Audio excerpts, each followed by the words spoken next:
एकनाथ खडसेंची एकनाथ खडसे घरवापसी करणार का आणि राष्ट्रवादी शरद पवार गटाला धक्का बसणार का हा प्रश्न सध्या चर्चेत आहे।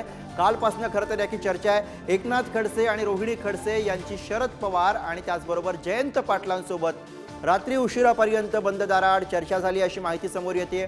सून रक्षा खडसेंना भाजपकडून तिसऱ्यांदा उमेदवारी मिळाल्याने खडसेंची पवारांसोबत चर्चा झाल्याची माहिती आहे। महाविकास आघाडीकडून रावेर आणि जळगाव लोकसभेची जबाबदारी ही एकनाथ खडसेंवरती आहे। एकनाथ खडसेंची घरवापसी झाल्यास महाविकास आघाडीला हा मोठा धक्का असण्याची शक्यता आहे।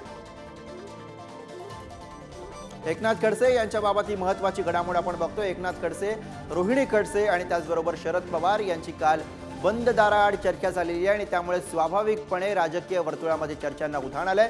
कारण आपल्याला कल्पना आहे की कालच रक्षा खडसे ज्या एकनाथ खडसे यांच्या सुनबाई आहेत त्यांना भाजपकडून तिसऱ्यांदा उमेदवारी जाहीर झालेली आहे आणि रक्षा खडसे यांच्या या उमेदवारीनंतर पवार आणि खडसे यांच्यामध्ये बंद दाराआड झालेली चर्चा आणि त्यातूनच कुठेतरी एकनाथ खडसे यांच्या घरवापसीच्या चर्चा पुन्हा एकदा जोर धरू लागलेल्या आहेत आणि त्यामुळे असं झालं तर हा फक्त राष्ट्रवादी काँग्रेसला, शरद पवारांच्या राष्ट्रवादी काँग्रेसलाच नाही तर महाविकास आघाडीला सुद्धा मोठा धक्का असू शकतो।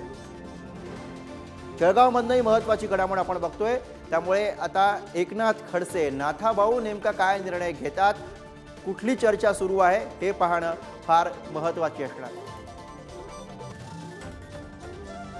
आणि याच विषयी अधिक बोलण्यासाठी आपले प्रतिनिधी किरण टाजणे सध्या आपल्या सोबत आहेत। बरं किरण, एकनाथ खडसे यांच्याबाबत सुरू झालेली ही सगळी चर्चा, रक्षा खडसे यांची उमेदवारी जाहीर होणं याची असलेली पार्श्वभूमी, काय नेमकं बोललं जात आहे, काय चर्चा आहेत खडसेंबाबत?